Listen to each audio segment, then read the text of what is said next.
पूरे साल नहीं पढ़ा है, कोई बात नहीं, आओ पास कराते हैं तुम्हें। बीए में तुम बिना पढ़े पास कैसे कर सकते हो ये मैं बताने वाला हूं। ऑलरेडी मैंने बहुत कुछ पढ़ा दिया है, लेकिन अगर तुम्हें टाइम नहीं मिला मेरी वीडियोस देखने का या किताबें नहीं पढ़ पाए हो तो कैसे पास हो सकते हो। ये बड़ा क्वेश्चन होता है जब कोई बंदा स्पेशली किसी पढ़ाई को बहुत ज्यादा टाइम ना दे पाए, किसी भी रीजन की वजह से हो सकता है, मे बी तुम्हारा जेन्युइन रीजन हो, फालतू का रीजन हो, कुछ भी हो, बट अगर तुमने पढ़ाई नहीं किया है तो तुम्हारे सामने कुछ प्रॉब्लम्स आएंगी, कुछ समस्याएं आएंगी कि क्या होगा यार, कैसे ये किया जाएगा।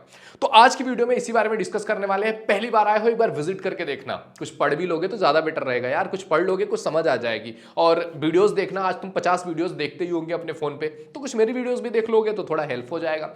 बाकी अगर नहीं भी पढ़ा है तो कैसे पास करोगे, देखो सबसे पहले तो तुम्हारे सामने कुछ प्रॉब्लम्स आएंगी कि यार क्या है ये।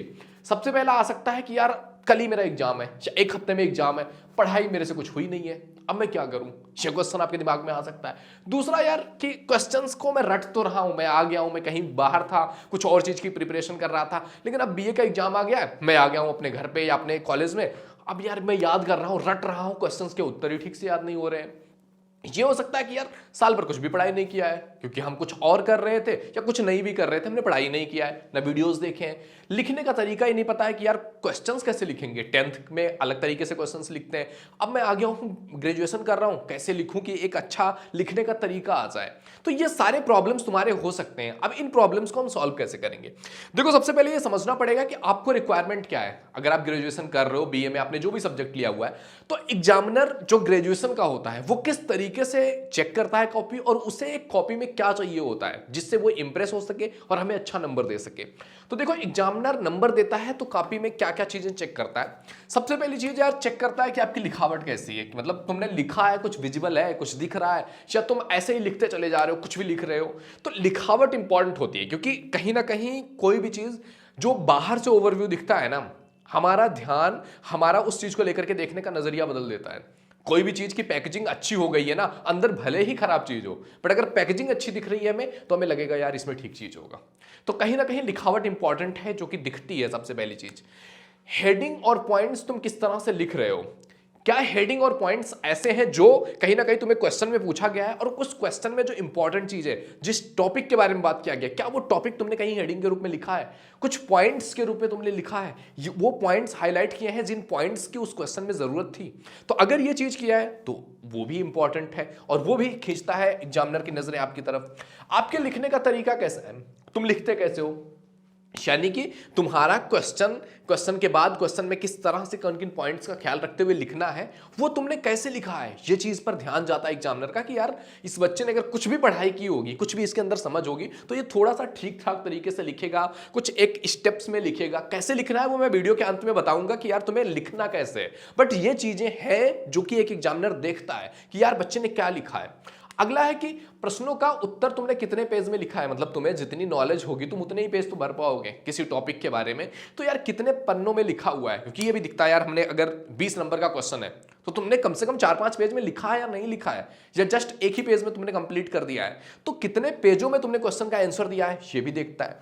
अगली चीज कि तुमने गलतियां कितनी की हुई है, तुम्हारे जो भी पेपर लिख रहे हो, कॉपी लिख रहे हो, उसमें तुमने गलतियां कितनी की है, कौन कौन सी गलतियां की है वो भी दिखती है, क्योंकि एग्जामिनर है, फालतू तो बैठा नहीं है, वो भी प्रोफेसर है, उसने पढ़ाई किया हुआ है, चीजें वो कॉपी चेक कर रहा है हर साल, तो उसे दिखती है यार तुम कौन सा बच्चा गलत लिख रहा है, कौन सा सही लिख रहा है। अगला है कि तुमने कितने प्रश्न छोड़े हैं, इस बात पे भी डिसाइड होता है कि भाई तुम्हारे नंबर कैसे आएंगे। अगर तुमने क्वेश्चन ही छोड़ दिया है तो नंबर कहां से आएंगे, मतलब लिखना तो तुम्हें पड़ेगा, अगर तुमने लिखा ही नहीं है, कहते हैं ना जब किसी चीज में अगर तुम एफर्ट लगा रहे हो तो हो सकता है तुम सफल हो जाओ, बट अगर तुम एफर्ट्स ही नहीं लगा रहे हो तो पक्का है कि नहीं सफल होगे। तो अगर तुमने क्वेश्चंस ही छोड़ दिया है तो फिर वो तो दिख ही जाएगा एग्जामिनर को, भाई हमने 5 क्वेश्चन करने को कहा था, इसने तो 3 ही किया है। तो प्रश्न कितने छोड़े हैं ये भी चीजें एग्जामिनर देखता है। तो जब एग्जामिनर कॉपी चेक करता है तो इन चीजों को देखता है, तो हमें ये देखना है कि हम इन चीजों में से क्या सारी चीजें कंप्लीट कर रहे हैं या हम कुछ चीजें छोड़ रहे हैं। अगर छोड़ रहे हैं तो हम अपने पैरों पे कुल्हाड़ी मार रहे हैं। अब अगर देखें कि इनमें यार गलतियां क्या होती हैं, कौन कौन सी गलतियों को हमें थोड़ा सा अवॉइड करना होगा, जो एग्जामिनर की नजरों में हमारी गलतियां ना दिखें,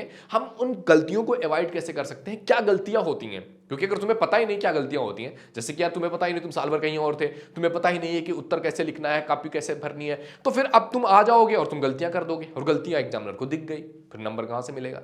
तो गलतियां कौन सी हो सकती हैं, सबसे पहली गलती यह हो जाती है कि निर्देशों को आप पढ़ते नहीं है। लिखा हुआ है कि इनमें से 3 क्वेश्चंस करो, मान लिया 5 से 6 क्वेश्चन दिया हुआ, 3 क्वेश्चन करने को बोल दिया और तुमने पढ़ाई नहीं निर्देश, तुम लग गए, क्वेश्चन दिया है मैं इसका आंसर लिखूंगा, तुम्हारा टाइम एक ही क्वेश्चन में चला जाएगा जो जिसके 5 सब पार्ट्स हैं, उसी में तुम सारा टाइम दे दोगे और जो बड़े नंबर्स वाले क्वेश्चंस हैं वो तुम छोड़ के चले आओगे। तो सबसे इंपॉर्टेंट ये है कि निर्देशों को ध्यान से पढ़ना है, ये गलती नहीं करना है। अगला है तीर का निशान। बहुत सारे लोग अलग अलग तरीके से तीर का निशान लगाते हैं, कुछ अलग तरीके से बनाते हैं, तो ये चीजें भी मतलब एक प्रोफेशनल वे में अगर आप आगे बढ़ रहे हो ना तो बहुत ज्यादा तीर की निशान की जरूरत नहीं होती है। अगला चीज है हेडिंग के नीचे बस स्टार कोई बनाता है, कोई अलग अलग तरीके से डिजाइन कर रहे हैं, मतलब ऐसा लगता है कि आर्ट का पेपर हो रहा है, कलाकारियां चल रही हैं। मतलब एक तुम्हें सिंपल वे में लिखना होता है, क्या लिखना है वो मैं आगे बात बताऊंगा। अगला है शब्दों को बहुत बहुत दूर लिखना। कुछ लोग होते हैं कि यार कॉपी भरनी है ना, 30 पेज की है, अब इसको भरना है तो एक वर्ड हमने यहां लिख दिया, एक वर्ड हम यहां लिख रहे हैं, कैप, मतलब पन्ने भर गए। एक दिया है क्वेश्चन, उसका हम 2, 3, 4 पेज में लिख रहे हैं, तो पन्ने नहीं भरने हैं देखो दोस्त, क्योंकि जो एग्जामिनर बैठा है वो चूतिया नहीं है, उसे भी समझ है कि क्या बच्चा बना रहा है या फिर एक उत्तर लिख रहा है, क्योंकि जिसको पता होगा वो ये गलतियां नहीं करेगा। तुम अगर सटीक वे में कम पन्नों में भी अगर पूरे उत्तर लिख रहे हो, उतने वर्ड्स पूरे कर रहे हो, क्योंकि तुम्हें ये क्वेश्चन में केवल क्वेश्चन नहीं होता है, जहां पर आपको दिया जाता है 500 वर्ड्स में लिखो, 200 वर्ड्स में लिखो, 100 वर्ड्स में लिखो, ये चीजें बताई जाती है तुम्हें कि इतने वर्ड्स में होना चाहिए, तो वो वर्ड्स दिख जाता है कि तुमने कितना पूरा किया हुआ है। अगला है शब्दों के ऊपर लाइन नहीं खींचते। कोई ऐसे लिखते जाता है, कहीं पर शब्द नीचे जा रहे हैं, कहीं ऊपर जा रहा है, कहीं लाइन में लिख रहा है, कहीं लाइन से नीचे चलता जा रहा है, तो वो चीज का तुम्हें ख्याल रखना है कि तेज लिखना है। इट्स इंपॉर्टेंट, तेज तो लिखना पड़ेगा क्योंकि तुम्हें उतने सारे वर्ड्स लिखने, लगभग 5000 वर्ड्स लिखने होते हैं तुम्हें 3 आवर्स में, तो तेज तो लिखना होगा, बट इन चीजों का ख्याल रखना होगा। कुछ लोग जेल पेन का यूज करते हैं, स्याही उसी में फैला देते हैं, कहीं पर पड़ी है पूरा निकल रहा है, स्याही इधर उधर पड़ा है पूरा पेपर में, तो इन चीजों का ख्याल रखना है। तुम्हें जेल पेन नहीं बल्कि बॉल पेन का यूज करना है। नेक्स्ट ये हो जाता है कि यार आप ये गलती कर देते हो कई बार कि नया नया कलम खरीद कर रखा है, सीधा एग्जाम में लिखेंगे। ऐसा गलती मत करना, क्योंकि एग्जाम में जाओगे कहीं पर वो चलेगा नहीं, कहीं पर वो अलग तरीके से होगा, गलत होगा, तो सबसे पहले उससे कुछ 1-2 पेज अपने घर पे लिख लिया करो, जिससे कि वो ऐसा रफ हो जाए, वो स्पीड में चले। नए पेन में होता है क्या कि अगर नया पेन है ना तो वो चलता भी बहुत, मतलब प्रेशर क्रिएट करके चलता है, तो उतना स्मूथली लिखाएगा नहीं, तो आप लिखोगे नहीं तो नंबर नहीं मिलेंगे। जल्दी जल्दी लिखने के चक्कर में कई बार बहुत सारी गलतियां कर जाते हैं, कई बार वर्ड्स को कुछ और लिख रहा है, कुछ और लिख देते हैं, फिर गलत हो जाता है। गलत होने पर क्या करते हैं, हम काट देते हैं कि काट दे, कुछ लोग तो ऐसे ऐसे करके पूरा लिख कर देते हैं। उसके बाद क्या करते हैं, उसके बाद लग गया यार ये तो गलत हो गया, तो गलत दिख रहा है, व्हाइटनर निकालते हैं, पोत दिया व्हाइटनर दिख रहा है। तो ऐसी गलती नहीं करनी है। अगर कुछ गलत भी हो जा रहा है, सिंपली एक लाइन खींच दो, तुम्हें व्हाइटनर करने की कुछ चीज करने की जरूरत नहीं, क्योंकि व्हाइटनर लगाओगे तो भी दिखेगा कि हाँ यार इसने यहाँ पर कुछ तो कर रखा है, तो ये गलती नहीं करनी है। हेडिंग और लाइन के बीच में, मतलब हेडिंगों के बीच में कोई लाइन नहीं छोड़ना है। एक हेडिंग हुआ, कंप्लीट हुआ, खत्म हुआ, तुरंत यहीं पे हेडिंग डाल दिया, फिर कंप्लीट हुआ यहीं पे हेडिंग डाल दिया। थोड़ा सा स्पेस दो ताकि लगे कि हाँ यार इसने कुछ जेन्युइनली पढ़ा है, समझा है। और इसमें देखो कई बार क्या होता है कि तुम हेडिंग्स अगर तुमने लिख भी दिया, हेडिंग के बीच में कुछ स्पेस नहीं दिया, अब तुम्हें थोड़े टाइम के बाद यार इस हेडिंग में तो कुछ पॉइंट छूट गया है, अब तुम लिखोगे कहाँ, और ये चीज मतलब दिखने में भी अच्छी नहीं लगती है। तो थोड़ा सा हेडिंग्स के बीच में लाइन छोड़ना इंपॉर्टेंट है, ये गलतियां कर जाते हैं। लॉन्ग आंसर को 1.5 से 2 पेज में लिख देते हैं, मतलब एक लॉन्ग आंसर दिया गया तुम्हें 20 नंबर का, तुमने 1.5 से 2 पेज में कहा वाओ हमने तो लॉन्ग आंसर लिख दिया, बहुत लंबा हो गया भैया। नहीं, तुम्हें चीज देखना होगा कि कोई लॉन्ग आंसर दे रहा है ना तो कम से कम तुम्हें 4 से 5 पेज तो लगाना ही पड़ेगा, तब जाकर के 500 वर्ड्स तुम्हारे पूरे होंगे। कई बार 1000 वर्ड्स भी पूछ लेता है आपसे, तो लॉन्ग आंसर को कम से कम 4-5 पेज दो, एक पेज में नहीं होता है लॉन्ग आंसर। कई लोग लॉन्ग आंसर, शॉर्ट आंसर सब एक ही पेज में लिखते जाते हैं। कोई 200 वर्ड्स में बोला है वो भी उतने ही पेज में आ गया है, कोई 500 बोला है वो भी उतने ही पेज में आ गया है। तुम्हें दिखना चाहिए, वो दिखना चाहिए एग्जामिनर को कि हाँ यार हमने 200 बोला है तो 2 पेज में पूरा कर लिया, 500 बोला है तो 5 पेज लिख रहा है, वो दिखना चाहिए। अगर ये तुमने नहीं किया तो फिर एग्जामिनर को दिख जाएगा कि ये बंदा तो बस ऐसे ही लिखे चला जा रहा है। तो ये कुछ गलतियां हैं जो हम अपने एग्जाम में करते हैं, इन गलतियों से हमें बचना है। अदरवाइज हम चाहे पढ़े हो या ना पढ़े हो, ये सभी के लिए है। अगर तुमने पढ़ाई भी कर लिया है, पूरे साल तुमने जम के पढ़ाई की है, पर अगर ये गलतियां करोगे तो फिर तुम्हारे नंबर तो कटने ही कटने। अब हमें समझ में आ गया कि ये चीज है। देखो जो चिन्हों की या तीरों की बात किया गया कि ऐसे तीर मत लगाओ, वो मत करो, ऐसे लगा रहे कोई, तो ये चिन्हों का 2 चिन्ह मतलब स्पेसिफिक माना जाता है, अच्छा माना जाता है। इन चिन्हों का यूज कर सकते हो, जैसे कि मान लिया कि प्रश्न उत्तर संख्या फर्स्ट लिख दिया, ये लगा दिया। कोई हेडिंग आपने लिखी, ये निशान लगा दिया। इसको योजक और विवरण चिन्ह कहते हैं। ये इंपॉर्टेंट होता है, अच्छा लगता है, और मतलब ये प्रोफेशनली यूज किया जाता है जब आप एग्जाम्स वगैरह में लिख रहे हो। तो अब बात करते हैं कि यार ठीक है हमने समझ लिया कि यार हमारी क्या प्रॉब्लम्स है, एग्जामिनर नंबर कैसे देता है, हम क्या गलतियां करते हैं, इन गलतियों से हम बच गए, लेकिन हमने तो पढ़ा ही नहीं यार, लिखे क्या, कैसे लिखें, किस वे में लिखें, किस तरीके से लिखें कि हमारे उत्तर लिखने का तरीका अच्छा दिखे। तो देखो सबसे पहली चीज कि मान लिया आपसे कोई भी क्वेश्चन पूछ लिया कि समाजशास्त्र क्या है, इसके विषय क्षेत्र के बारे में, इसकी प्रकृति के बारे में विस्तार से वर्णन करो। तो सबसे पहले आपको क्या करना है, कॉपी लिखने का तरीका यहां पे मैंने डिस्कस किया हुआ है, थोड़ा सा इस वे में लिखोगे तो ज्यादा बेटर होगा। सबसे पहले आपको जब भी कोई भी क्वेश्चन दिया जा रहा है तो सबसे पहले आपको परिचय, प्रस्तावना, भूमिका, मतलब आप परिचय बोलते हो, प्रस्तावना बोलो या भूमिका बोलो, मतलब स्टार्टिंग पॉइंट की उस टॉपिक का जो मेन है, जैसे समाजशास्त्र क्या है, तो सबसे पहले समाजशास्त्र के बारे में आपको अपना पॉइंट ऑफ व्यू रखना पड़ेगा, एक भूमिका बांधनी पड़ेगी। जब भी आप क्वेश्चन का स्टार्टिंग कर रहे हो तो भूमिका आपने बांध दिया, समाजशास्त्र ये है, ऐसा है, वैसा है। उसके बाद आपको उसकी परिभाषा लिखनी पड़ेगी कि समाजशास्त्र की परिभाषा क्या है, और उस परिभाषा को बेटर दिखाने के लिए आपको स्टेटमेंट देना पड़ेगा 2 विद्वानों का। अगर आप स्टेटमेंट दे सकते हो, आपको याद है, that will be better option for you.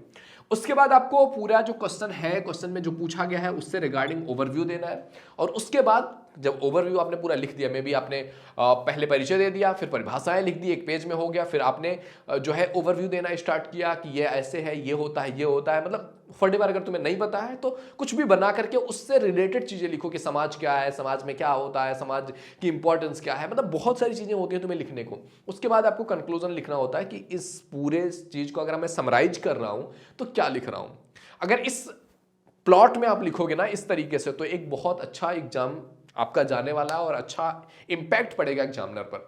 और यार देखो, कोई भी चीज अगर तुम बिल्कुल भी पढ़ नहीं रहे हो तो फिर कहां से लिखोगे। तो पढ़ने का आसान तरीका है कि मेरे YouTube चैनल से पढ़ो, प्लेलिस्ट बनी हुई है, जाओ।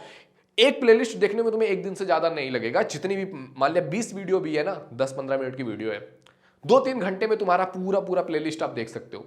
तो definitely you should subscribe and go to watch the videos. आपको पढ़ना नहीं है किताब लेकर के, आपको परेशानी हो रही है तो वीडियोस देखो। वीडियोस तो हजारों तुम देखते होगे, डेली स्क्रॉल करते हो, पता नहीं कितनी रील्स देखते हो, तो कुछ स्टडी की वीडियो देख लो, कुछ चीजें तुम्हें माइंड में रहेगा ना। अगर मान लिया कोई भी टॉपिक है, उस टॉपिक पे तुमने वीडियो देख रखा है, तुमने कुछ सुन रखा है ना, अब वो टॉपिक आएगा तो उससे रिलेटेड कुछ लिख पाओगे। अगर तुम्हें पता ही नहीं है वो टॉपिक क्या है यार, किस बारे में पूछ रहा है, तुम्हें पता ही नहीं, तुम लिखोगे क्या।